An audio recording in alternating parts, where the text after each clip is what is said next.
Hello everyone, this is post-commentary Kyrix, bringing you Let's Play Pony Fantasy VI. As I mentioned last time, I had a little bit of recording issues here, and I didn't turn the microphone on. I have fixed this time, and this time I have a guest with me doing commentary, and this guest is... Hello there, my name is Clockwork. And, basically, last time we met Rarity, and I stepped out of town long enough to, save the game.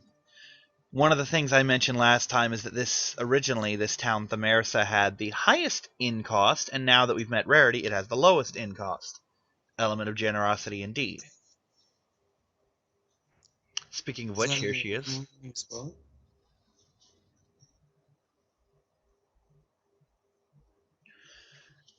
And basically what she's saying, well, besides her worst possible thing, I love that. I really mean it this time. That's probably the best use of that line, but the house of the annoying punk kid from the last video has caught fire. Don't you just love karma? Unfortunately, Wait, is Sweetie's Sweetie the inside. annoying punk kid? There was a punk kid who just standing outside his door looking all proud of himself because of his beautiful house. He's like, no admittance. You can't come in. And there he Oh, is with his house on fire. well, karma, I guess. Exactly. Now, to fill my guest in, because he's not familiar with Pony Fantasy or Final Fantasy VI, we came here looking for espers, which were magical beings, and we came here and Rarity and the other unicorns have been showing signs of magic, but supposedly only Twilight and Trixie can use unicorn magic of any power. Which is why they're about to freak out here. The plot line, excuse the pun, is basically that in the ancient times, these were unicorns who got power from espers, and they've hidden that power away because... Well, I'll let Rarity explain it. She'll talk about it after this little mission to the burning house.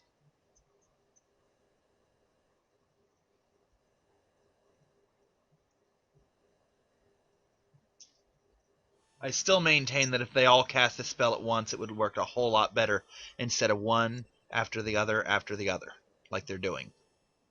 It could have been due to memory limitations. I know, but I guarantee that wouldn't have happened if they dumbfire. If they had cast like 8 ice spells at the same time instead of one, then another, all they're doing is spreading the fire around. It's strange though how casting ice actually improved the fire. Yeah, TV tropes would call that an epic fail. What I'm doing here is assigning the Shiva Esper to Rarity to give her some ice spells to work with as we're going, and switching the weapons over to ice rods and ice brands, so that our melee weapons do ice elemental damage. Now, one thing that'll catch me off guard is this guy has improved several of the bosses, including the one in this area, and I didn't realize it until halfway through the fight. Because I'm kind of dense like that sometimes. Anyone who's seen my Resident Evil 4 video knows that. So what happened with the original bosses? The original bosses, there used to be a trick that it was an exploit really called the Vanish Doom / Vanish X Zone trick. The spells Doom and X Zone are a guaranteed kill if they hit. The problem is, if you have a spell that powerful, especially as early in the game as you get it, you counteract it by giving it an abysmal accuracy rating. Well, the exploit is that if you cast the Vanish spell, cast, not cash, but if you cast the Vanish spell, any spell you cast is guaranteed to hit.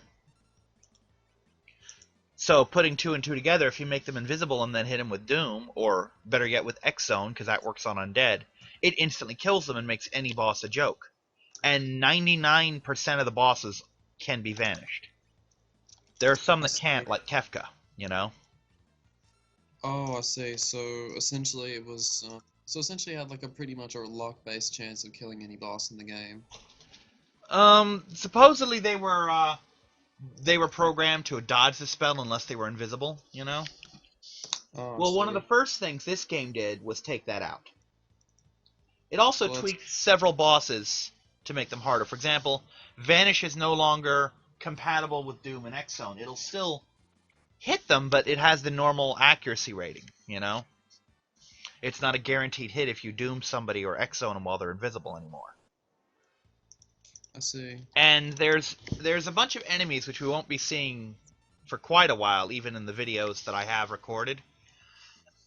Matter of fact, we won't be seeing them for another 3 videos after what I have now, called the 8 Dragons, that are a big deal.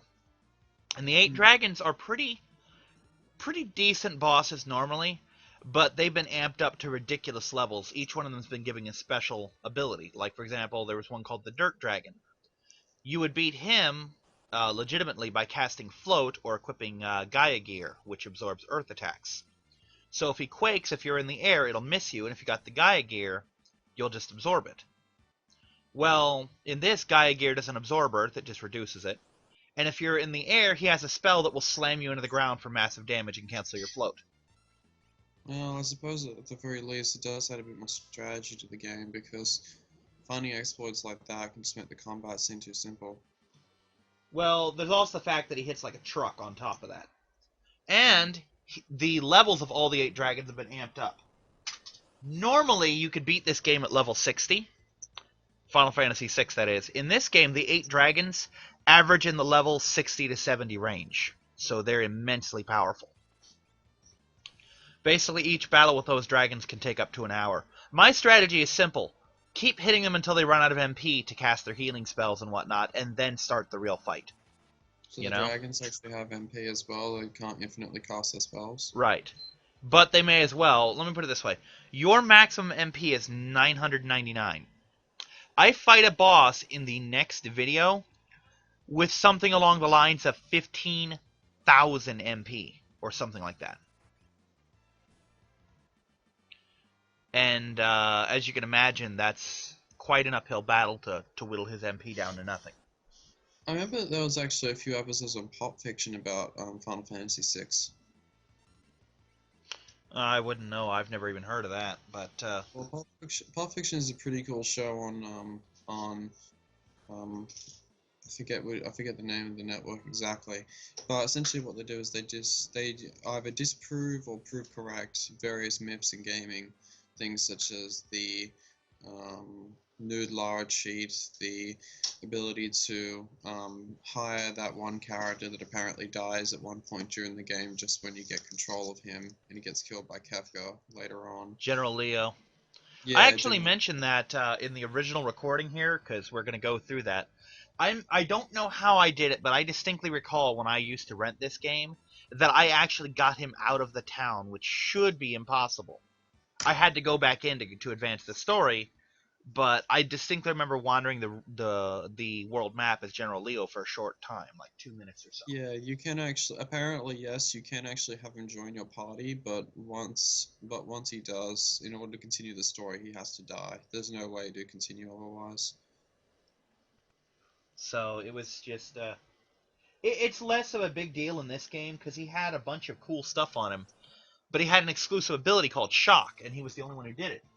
Well, in this game, the Shock ability was given to one of the 2 hidden characters. You know? I won't say which one to avoid spoiling it for people. But they rearranged a lot of skills in this game. For example, Apple Bloom is the the stand-in for Locke, your thief in the original one. And Locke has the thief abilities. Whereas Celestia, as the stand-in for Edgar, would normally have the tools ability. Well, they gave that to Apple Bloom, and gave Celestia the ability to summon Espers over and over again as many times as she wants. Normally you can summon each one once per battle. Oh, I see. Now, what I was mentioning about them upping this boss, you notice every time I hit him, he counters with Fire Beam. Oh, It took me a while to realize that Fire Beam is not an ability he's supposed to have. It's an ability exclusive to Magitech armor, and I realized, oh, they made this boss stronger by giving him Fire Beam. You'll notice he's also regenerating hit points, that's the green numbers, every couple seconds. That's also another new ability. So those weren't in the original game? Right. He would normally just spam Fire and Fire 2 spells at you, and occasionally summon other bombs and stuff, like he's doing right now. And those were his sole methods of attacking. Do you think it improves the game, or just makes it more anxious? In some places, it improves it. For example, the 8 dragons, on the one hand, it is nice to have them as a challenge, because you don't need the Crusader Esper that you get for killing all of them. I mean, it gives you a spell that you wouldn't normally have, but you can beat the game without that spell. I mean, you'll probably never use it because it's a fire spell that targets everybody on screen, you know? But on the other hand, every battle with the 8 dragons can take upwards of an hour for each one. Even the weakest ones can take about an hour. And it gets a little ridiculous once you fight all 8, you know? So it takes an hour to fight one of the dragon bosses in this version. Uh-huh. Oh, that's quite a long time. I remember specifically when my brother used to play Final Fantasy VII, and a large portion of the game was spent, was spent around timing cures with the boss's attacks, so that way Yeah. your team party members wouldn't die. And a lot of the bosses had so much health that it would end up taking upwards of like 40 minutes to defeat them. It was probably Well, under. I'm pretty sure though that he would get some remarks of, "Oh, he must suck at the game then," or he must be doing something wrong if it takes that long, or he needs to grind more. But he probably did need to grind more, but in this, it turns the 8 dragons into a battle of attrition. I think the closest I've ever come to curb stomping a dragon, just beating it effortlessly, took me about 20 minutes. I see. Well, one nice thing though is at least on an emulator you can speed it up. You can. Remember it this way: there's a boss called the Atma weapon in the American version of Final Fantasy VI. It's called the Ultima weapon in this, but I just refer to it as the Atma weapon because that's what I grew up with. But he's in the next battle or in the next video, and my battle with him takes up 80% of the video It's quite long. because I remembered that you're supposed to attack his MP. I forgot that he had a ridiculous amount. I'm thinking, oh, he's got like 8,000 MP. That's a large number. No, no, he has 15,000 MP. Oh, has it been increased since the first game, or has it It's been? possible that it has. It probably has because he increased a lot of other things. But the funny thing is, the following video, the one that came after that, I started into the second half of the game and died without ever saving in that part of the game, and I had to reload my save, which took me before the Atma weapon battle. And So, this time around, I had time to, I took steps to make sure that wouldn't happen again. I taught Trixie a couple spells, because Trixie was the one I had to take over that I got killed in. I had to fight with just Trixie. And Sweetie Belle's sprite looks really weird there. huh? It does. It kind of looks like as if she's dead almost. Yeah, well, she's supposed to be out cold, but it's just a weird looking sprite for her. But anyway, the I see. second time Basically, around, I took steps. Like, I gave Trixie her level 2 spells, and I gave wall rings to my entire party, which cast all of Atma's spells back at him. Basically, even with fast forward, that battle was over in 10 minutes. mm, It probably would have taken maybe, or no, the battle was over in 5 minutes to fast forward. It might have taken me 10, 15 minutes if I'd done it legitimately. As opposed to the 45 minutes that it took in the actual original recording. I see. And it's Do you just, find any strategy in the combat system of these games? it depends. I mean, there are some bosses that you can just power through, and I power through quite a few of them. But other ones do require legitimate strategy, like, for example, with Atma Weapon, you have to time it. I mean, on the one hand, he's going to slam you with spells. You have a choice. You can take his MP out, which he has less MP than he does HP, but you have less options to do that. Or you can go through that huge chunk of power. The real trick with him is that when he gets down to about half his MP or half his hit points, he will improve himself. He will start casting heavier spells. He will cast safe on himself to raise his physical defense, and he'll do a couple of other things. So, if you want the easier fight, you need to go the long way and just whittle his MP down to nothing. The best part is, once you run out of MP for your MP lowering spells, you could just use Osmos to steal his MP, which hurts him and heals you, you know? It's a drain spell for magic points. How do you know how much MP a boss has? You can usually cast the scan spell on them, and it'll give you what their weaknesses are, their max hit points, and their max and current MP. Okay, kind of like Sense from FF7. Yeah. except it's a spell that you have to cast. Likewise, Chrono Trigger has something called the Sight Scope that does the same thing for hit points, but nothing else. Oh yes, I love Chrono Trigger. Someone should really make a pony mod for Chrono Trigger. I would totally play that. I actually sent a message to Fee a while ago saying, you have more contact with the community than I do. You should basically put it into somebody's head, hey, we need Pony Trigger or Chrono Pony, you know? That would be awesome. I would love that. And I did the math, and it adds up. There's exactly 6 characters, you know? Good idea. Yeah, I like So that. you can have... The only question is, which of the main 6 is going to be who, you know? Well, I'd say Twilight would be Luca. Well, I mean, on the one hand, you could have Twilight be Luca because of the scientific bent. On the other hand, you could say Twilight should be Chrono because it's the main character. Then Luca again, you could make the Ford. argument that Twilight would make a great Magus. Oh yeah, but then again, that would mean that she's evil. I would say Magus would be like Trixie or something like that. Well, like I said, there's exactly 6 characters, so you could have the main 6 in there. But the question is, who would be who? And characters can be rewritten. For example, Fluttershy in this was patterned after Shadow. Shadow was the badass, quiet ninja who just killed everything. And with a little creative writing, they turned Shadow into Fluttershy in a very believable way, you know? So it would take nothing at all to turn Twilight or to turn Magus from a villain into someone who's just going to extremes with her studying. Like, take Lesson 0 into account. She's not a villain, and yet she brainwashed the entire town to love her doll just so that she could write a letter to the princess. Yeah, she's pretty obsessive that way. It does make me wonder though, who would Lavos be? Would Lavos remain the same, or? Well, it could be just as easily said that Lavos could be Lavos, you know? And Yeah, on I the other guess. hand, you could rewrite other characters. For example, Queen Zeal could be Nightmare Moon, you know? Yeah, that sounds like an idea actually. Or something to that effect. You know, I mean, there's so much that could be done with it. I mean, you could make an argument that with the different accent, Frog could be Applejack, you know? I did like Frog. He was one of my favorite characters in Chrono Trigger. I liked him too, but he kind of went out the window once I got Ayla and Robo. Because that team is just, between Uzi Punch and Ayla's raw power and the Falcon hit ability, it's just, what else do you need, you know? All right, Ayla was the dinosaur girl, I imagine. Yeah. Her Falcon hit lets her throw Chrono, and he'll hit everything in a straight line, which is great on the last 2 forms of Lavos. Oh yes, remember that.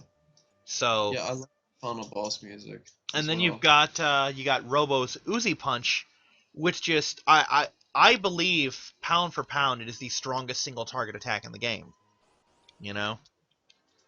Could very well be, yeah.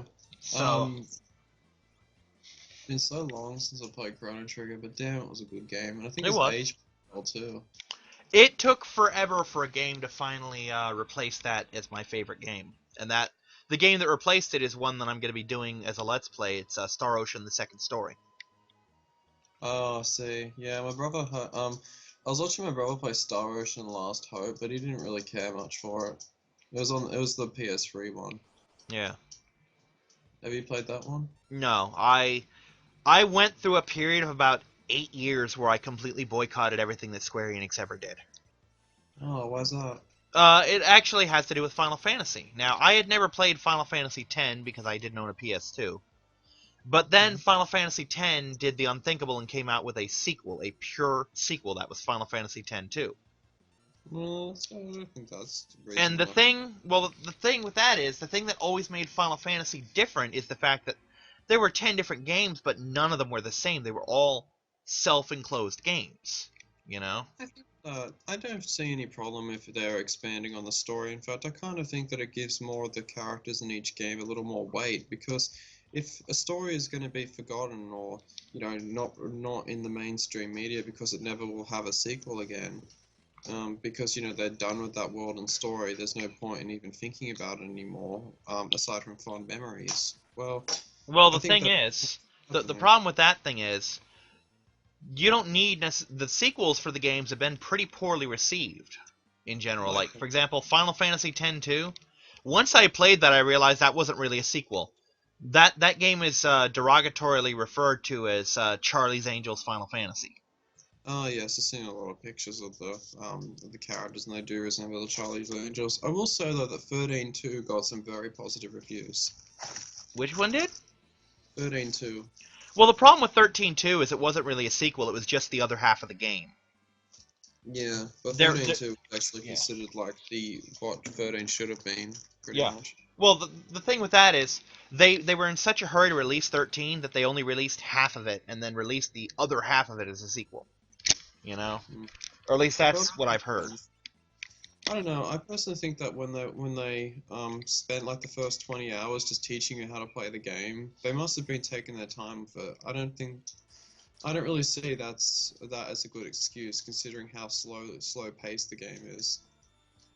Yeah, I've Because that was, heard horror stories that it takes forever for you to actually play that game. it does. I think you only get full access to the combat system about 20 hours in. I think I had a similar complaint with Final Fantasy X. Oh, there's Sweetie Belle following us. We completely skipped over, but Rarity specifically told Sweetie, you need to stay here, we're gonna go find the Espers. And yes, Oh, we just went on a 10-minute tangent only to finally come back to Final Fantasy, or Pony Fantasy 6. But, yes, but that's not a bad thing. yeah, see, this is what I was talking about where I wanted to get someone to co-commentate, because it'll fill the clock, you know? But my first Final Fantasy was 4, which is actually, when I finish this, that's what's going to take over this time slot, is Final Fantasy 4, the DS version. Hmm. But that was my first Final Fantasy, this is my second, and these two are the reason I can't get into 7. Because the main selling point for 7 seems to be the fact that the death of Eris is just so emotionally touching to gamers, and yeah, that was Well, poor placement, sweetie. it hasn't aged very well, I will say that. I mean, you look at the death of Eris now, and it almost looks kind of funny in retrospect. Well, the Although, thing is, yeah, go on. there was actually a game theory thing where they studied where they examined the placement of Sephiroth's blade through Eris's spine, and apparently she didn't have her vital organs penetrated. She was still alive and ultimately unconscious, and it was Cloud who ended up killing her because he ended up drowning her by putting her in that pool. That kind of reminds me of the whole Spider-Man Death of Gwen Stacy thing, because fans had theories for a while. Did the Goblin actually kill her, or did she die when Spider-Man zipped her with a web and snapped her neck? You know? Um, And the general theory was that it turns out Spider-Man was actually directly responsible for her death by trying to catch her the way he did. And that yes. actually came in because years later, someone else threw Mary Jane off the bridge, and he caught her differently by catching all of her limbs at once before he pulled to distribute her weight, and she survived.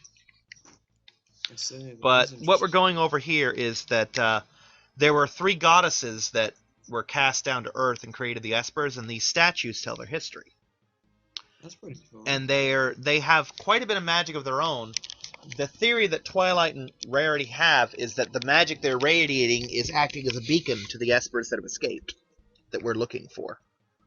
So the And Espers are these three statues. yeah, I'm using this to heal because if I take literally one more step, I'm going to fight a boss. A recurring boss in this game. This is the 3rd of 4 times you fight him. And he's kind of a goofball. And there he is. Oh my. It doesn't look very threatening.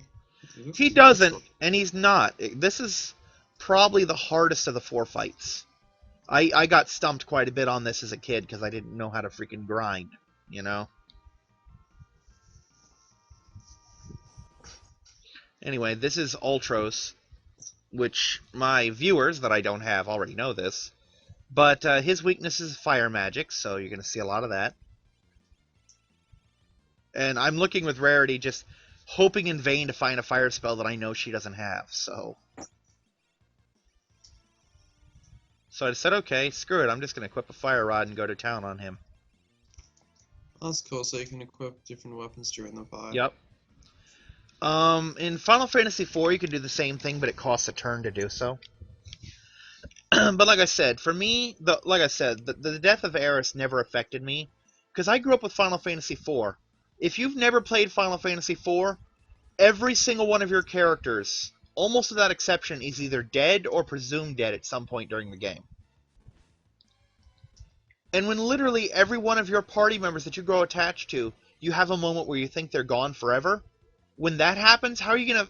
Eris wasn't that great a character. When she quote-unquote dies, it just doesn't affect me. I feel nothing, you know? I'm like, oh, my medic died. It's a good thing all my other characters have heal magic.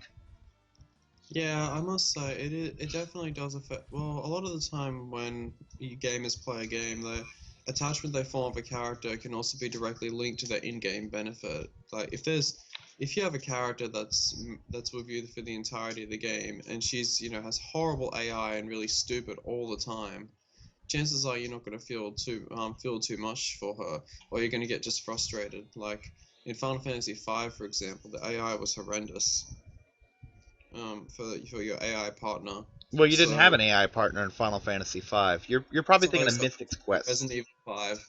Oh, Resident Evil Resident Evil 5. 5, yeah. Yeah, Resident Evil 5, sorry. Mind slipped. But yeah, yeah, her AI was extremely poor. She would waste all your health items. Yeah, I've heard.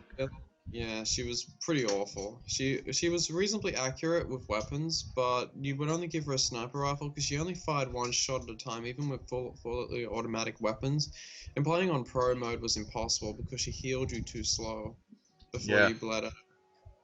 But, the thing with Eris is, to me, she wasn't that great a character, because half her limit breaks were healing things that I could accomplish just as easily with items or spells.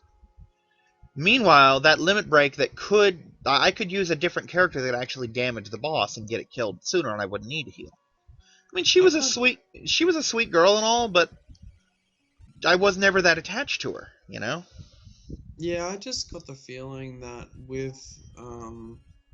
I just got the feeling that with Eris, she just seemed she seemed kind of like Fluttershy in the sense that she Now, doesn't really to interrupt you real quick, do. what I'm trying to do, at this point, I think Ultros is invincible. Sweetie Belle has an ability called Draw, where she sketches the opponent and hits it with her own attack, and that's what I have to do to end this boss fight. And I missed the first time, but here we go. Gonna Huh. hit him with his own tentacle attack. That was the ability of the character she's based on, called Realm. And Realm would constantly threaten people, hey, I'll draw your portrait. In this, there's a little bit of discrepancy in that she has the ability to draw portraits, but her threat is, I'll sing you a lullaby. Cute. You know? It's also kind of funny how all the ponies here are standing on two legs. Well, that's because they have human sprites, you know? I know, they probably wouldn't fit in so well otherwise. Now, a mechanic of this is there are espers that I can attach to unicorns and alicorns only. Because in Final Fantasy VI, I could teach them to anybody. But here it's exclusive to the ponies with horns. So now that we got Sweetie Belle, I'm giving her an esper so she can learn magic. But that actually is another difficulty here, in that only your unicorns and alicorns can learn magic, and on top of that, the magic cost is much higher than it would normally be. Well, it makes sense given the world design. So they had to change several characters. Like the main reasons that Apple Bloom gets the gets the tools command is because she doesn't have a magic command. Because every character has 4 commands: fight, item, magic, and their own special one. Well, she doesn't get magic, so she needs something to fill that hole, and they gave her tools. Oh, You I know. see. And with Celestia, tools is broken, so they couldn't give it to 2 characters, so they gave her summon, which is an entirely new ability. Let's see. Applejack ended up getting Luna's Blitz techniques, or as they call it here, Ensatsu, making her just downright broken. If you have Luna and Applejack in the same party, your damage dealing ability goes through the freaking roof. So you can essentially win. So it's easy mode for the game. Uh-huh.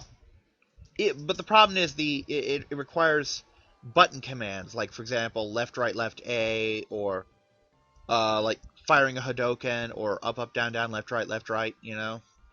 Oh, so you got to input those button commands in an order. Uh-huh.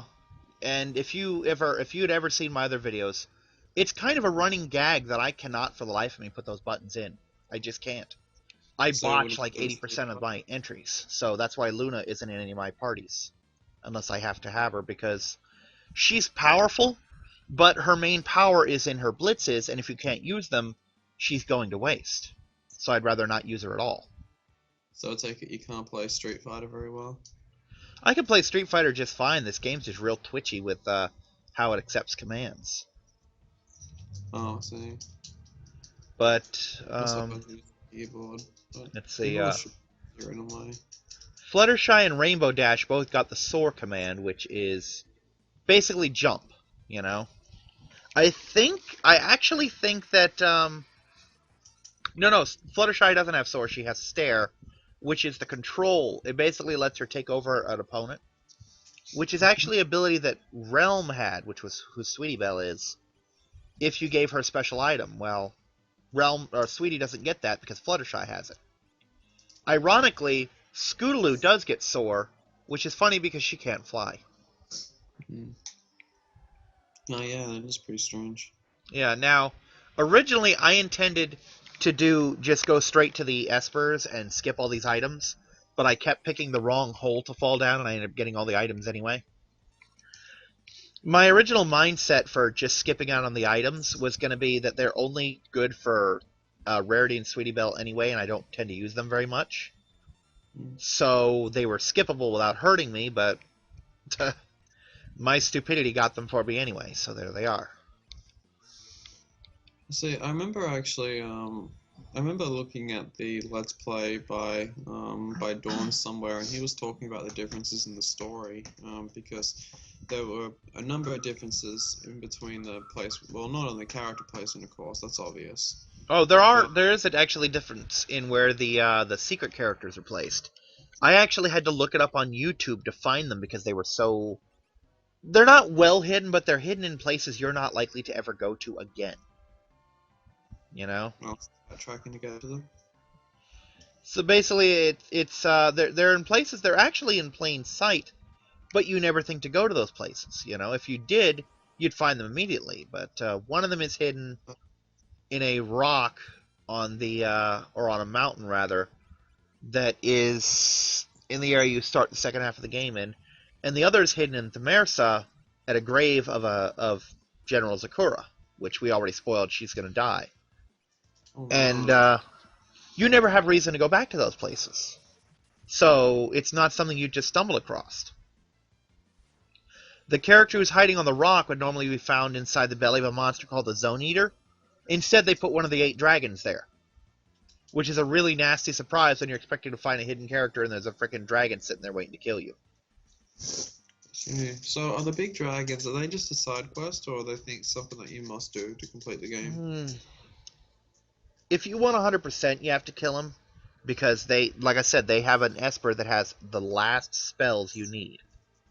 But like I said, you can beat the game without those spells, and the Esper and the spells it has are actually kind of detrimental because they're universally targeting. They target everybody, including you. You can get wiped out by casting these. Oh, so you can damage yourself with those spells. Uh-huh. That being That's said, most of the 8 dragons guard something awesome. Like, for example, the blue dragon is in the same area that you get the Raiden Esper, which in this game has changed because originally you get him as Odin, and he has a spell, I want to say Meteor. And then you upgrade him to Raiden, and he gives you the spell Quick, but you lose Meteor.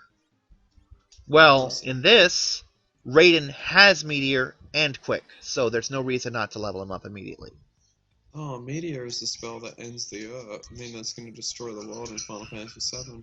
Yeah, it's just a powerful spell here. It was considered one of the most powerful spells in story in Final Fantasy IV, which will come up when I do that. Oh, speaking of broken abilities, Apple Bloom has a tool that I use constantly called the Med Kit. In the original game, it was called Flash. It was just this big camera that would blind your opponents and deal damage. Well, they took that out and gave her Med Kit, which is just a powerful heal. I didn't find out till I watched Fee's Let's Play that you can multi-target with this freaking thing. That's pretty odd. So it's a free, no item, no MP, 1,000+ point heal for your entire party. It seems a little bit too good in a way. Well, also, Luna, and by extension Applejack, have a Blitz. Originally called Mantra, here it's called Reiki. You, originally what it would do is Luna would heal her entire party except herself for what her hit points were, divided amongst them. So if she had 600 hit points, each of her party members would get 200, right? Mhm. Well, in this, when she uses it, she gives every party member, including herself, her current hit points. So if she's at 500, everybody gets 500. So when you have Luna in your party, she can act as your dedicated healer. Just give her an X potion and she'll max out everybody. So in many ways they made it easier with things like that, but on the other hand they amped up the boss difficulty so freaking much. Like Atma Weapon has a nasty trick he does. He has life 3 cast on him, so when you kill him, he comes back to life and you have to kill him again. And that's something I forgot in that video. So why? So when they call him Alpha Weapon, is that similar to the weapon in Final Fantasy VII as well? Yes and no. It's not the same mentality, but I've started to notice as I go back that most Final Fantasies have a weapon class enemy. Like Final Fantasy V had one. Final Fantasy VI has the Atma weapon or Ultima in this version of the game. And these are the Espers we were sent to track. This is Yura. Sadly, we will never get Yura as an Esper, which I see as a lost opportunity, personally. Because he's actually plot relevant, you know? Well, to an extent. He's literally the only named Esper we never get. Oh, I see. But, Tiny dragons, aren't they cute? yeah. They're cute until you see what they look like. They're actually Bahamut. Or Oh, they that's might be, you know, like we get Bahamut. Bahamut's a pain in the ass to get, because to get Bahamut, you have to fly around the world map in the second half of the game and fight an enemy called Doomgaze. The problem is, he hides in a spot in the map, and you don't know where he is until you run into him, and he runs away. oh, I hate that. The good news is he doesn't heal between battles, but this is where Vanish and X Zone really came in handy, because you could kill him in one turn. It's also important that your party member does not have a level that's a multiple of 5, because he starts the battle by casting level 5 Doom, which instantly kills anyone who's level 5, or a multiple of. Weird. So strange. And I think I discussed this in the last video, in the last post-production video, but General Zakura has a particular way of talking most of the time where she'll pause halfway through her sentences to reflect her rhyming cadence when she speaks, you know? And all but one of her lines are rhymed, and the line that doesn't rhyme is her very last word spoken in the game. But the decision to make Trixie who she was, which is General Celos, actually met with some fan backlash from what I've seen, because Celos and Locke had a relationship that was budding throughout Final Fantasy VI. And I saw in the frequently asked question for this, why are you shipping Trixie and Apple Bloom? And like, no, we're writing it as a friendship instead of as a romance. Oh, the Trixie X Apple Bloom. What a pairing. But they are very cute together in this game. And the good news is, in the when we get to the second half of the game, there are two possible scenes that the start of the thing can have, where you have a guy that you have to save, or he can die. The failed recording I talked about, he actually lived. Second recording, he died, and that's actually the much better scene, as sad as that sounds. What I happens if mean, he lives? if he lives, nothing. He basically says, hey, I built this raft for you, here, take this raft. And when you come back there, he'll give a throwaway line of like, you're fighting for all of us, or I want to meet the person you wanted to bring home, etc., you know? But if That's not. he dies, you get one of the most poignant scenes in video games. And if you actually stick around to do that video with me, you will see, after watching this, you will wonder, well, you'll know why it is I couldn't get into the whole Death of Eris thing, because this blows that completely out of the water. I mean, there is no comparison between the two scenes. Yeah. Although I can admit though that since it was in 3D at the time, you know, sometimes sprites it may be kind of hard to, um, I don't know. I'm just saying that because it's sprite based, it may be kind of hard to form that kind of same attachment or take it as seriously. Well, Because I it's personally, call me crazy, but I'm one of the people who thinks that 16-bit still looks amazing to me. The Yeah, I think it 16-bit was meant graphics. to I maintain to this day that the Super Nintendo was the greatest gaming system ever made. yeah, it But did have an awesome library. yeah, but that was because they didn't have to focus so much on making the games pretty, so they made the games good.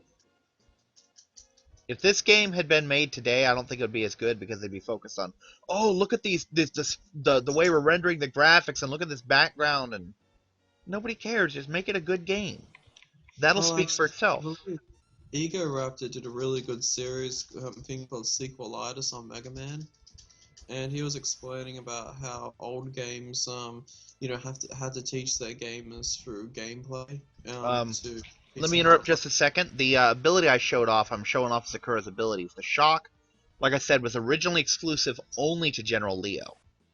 And this here is based on the Offering Relic, or I think it was some kind of a battle scroll in this one, but it allows you to hit 4 times, but at half power. Mm. And General Leo, or in this case General Sakura, has amazingly powerful equipment that I forgot to show off. That basically makes her invulnerable. But you were saying, Mm. Oh, teaching through well. gameplay? Oh yeah, it's teaching through gameplay. There was some pretty cool stuff there with um,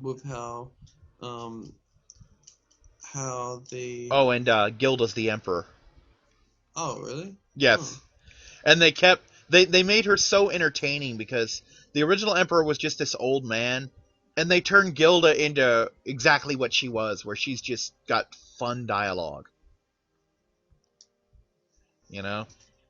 And Discord is obviously Kefka, and they made him truly monstrous. I think in the original of this, I actually compared him to being as monstrous, if not more, than the comic version of Chrysalis. He is he's written worse than Kefka, and I don't mean that like, oh, he's got crappy writing. I mean, they made him evil in this. Because Discord, even when he was a true villain, was arguably just a prankster who didn't know when to stop. Mm. No, he's actively malicious and trying to kill people in this one. You know, Wasn't Kafka the same way? Kefka was, but he had a chance to up it with Discord, and he did. Like, he's gonna have a line. Kefka had a line of when the Espers come in, hey, remind me to show you my Magicite collection someday. You might see a few familiar faces. Well, Discord, I'm going to point out the line when it comes up, has something that's arguably crueler than that. You know? And keep in mind, when Kefka says that line, he's taunting the Espers by saying, hey, I've got your dead friends in my pocket. Want to see? I also noticed that he turns into an angel during the final boss. I'm kind of curious what he turns into in this version. It's, this, well, they actually leave the first 3 or 4 stages, which are basically Dante's Inferno, as I understand it, intact. But then you fight Discord as a huge sprite, or as a huge one of these things. I don't know if they're sprites or renders or what the hell the proper term is, but you fight him and he oh, they made him harder than Kefka too, because I can beat Kefka fairly easily, and the first time I fought him, Discord stomped my ass. He really did. So, But that line should be coming up any minute now. Or no, it comes up at the end of this. Now notice this. This is something Kefka also did. Oh, he says that line, but when he's saying changing a few rules, Kefka's line, in American at least, was, let me start by nullifying your powers, and notice that kills his 3 soldiers as well. oh no. Yeah, that's a horrible line. If you'd kindly march into the meat grinder so I can collect your remains. I think Kefka's was something along the lines of, show me what you got, you know? Mm. Or something to that effect, but yeah.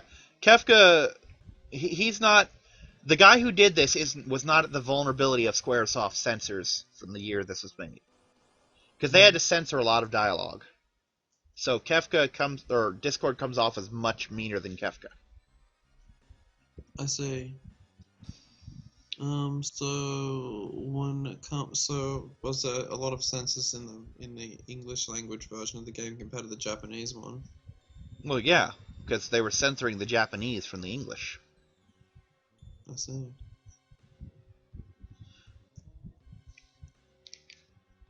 Here we go. Here's the line I was... Oh, no. After he does this next thing, it's going to be the line.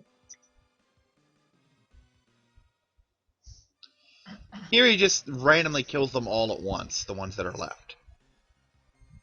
Keep in mind, those crystals are the remains of dead espers. So he's basically got a pocket full of corpse right now. Here we go. I can't believe how many duplicates I have already. I have to break through your precious sealed gate to get the rare ones.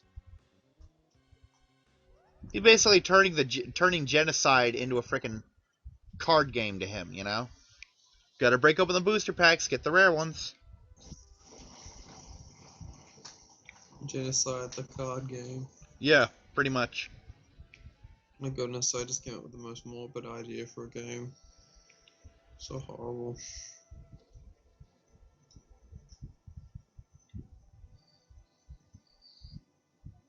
And this is Angel Puppy, a stand-in for Shadow's dog Interceptor. And he comes in covered in blood, and they're like, oh no, the Empire got Fluttershy. Oh my. Did he eat someone? No. Oh, well then why would the dog be covered in blood? Wouldn't he be like, don't worry, it's not Because mine? they hurt the dog, too. Oh, the poor thing. And here comes Rainbow Dash and the others. Now, Pinky and Scootaloo are absent from this scene. Pinky, I don't know why, but Scootaloo at this point is an optional character, so you don't necessarily have to have her. Still doesn't explain why Pinky's not here. I do remember at the beginning of the game you had your Scootaloos. Yes, I had an army of Scootaloos, and it was awesome and Yes. adorable. What was it in the original game? Were they just regular soldiers? Or... No, they were Moogles. Oh, how cute. But it's worth mentioning that I don't think AJ and Applebloom are related in this game, because any dialogue they have is completely void of referring to them as siblings. So they're actually separate characters. And another thing that's worth mentioning is that there's a scene that Locke has with his girlfriend Rachel. His first girlfriend, who he took adventuring with him, and she fell in a ravine and hit her head, and oh, that's adorable. But she hit her head and got amnesia, and basically kicked him out. And then the Empire came to the town and just started butchering people, and she came to her senses right before they got her, and the last word she said was Locke's name. And he basically got a guy to keep her in suspended animation until he could find a way to bring her back. Well, in this, they kept that, but instead of being a girlfriend, it's Applebloom's friend, Vinyl Scratch. Oh, I see. So is Vinyl a playable character as well? No, she's she's a coma pony. Oh, I see. It's bedtime Vinyl.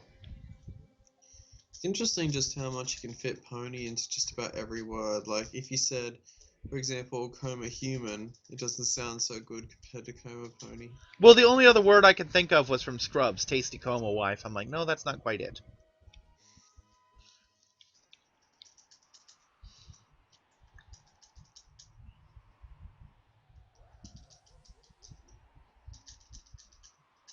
I love that. Come on, dude. Come on, Kefka. This actually is a graphical thing that confused me when I was a kid. We're about to see the first instance of what happens when you screw around with the magical goddess statues, the real ones, not the ones that were made of them. This entire half or third of the southern continent is going to break off and launch itself into the sky. Oh no, all those poor little innocent No! Jump, little ponies, jump! More like fall. This right here, I always saw that as some kind of weird crack forming. It's the shadow of the continent. It took me years, as stupid as that sounds, to realize that's the shadow of this continent right here. That's strange. Yeah. So, where does it go? Is it just gonna keep going into the It just flies around, and that's where we're going in the next video. But first, I'm going to tie up a couple teeny tiny loose ends. And those are the three goddesses. Oh, I see. And their power is it's just beyond. It's just off the scale. We will much, much later at the very end of the game have to fight them individually, and they are some of the hardest fights in the game, even before the edits. For one thing, Vanish and X Zone never worked on them, so you have to fight them legitimately. Hmm.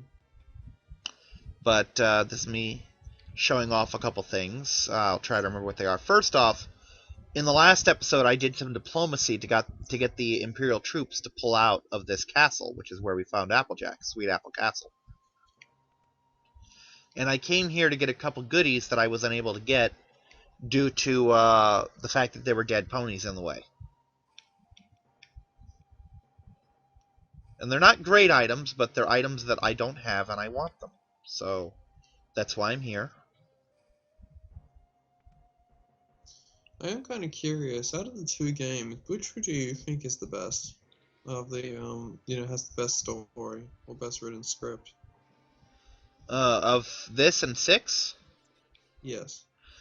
as much as I love Final Fantasy VI, they wrote so many interesting things into this. They took a story and added a twist to it. So I mean, they're both amazing on their own merits. I mean, I've got a friend who is the one commentating Lego Clone Wars with me. He just is completely dismissive of the whole pony thing.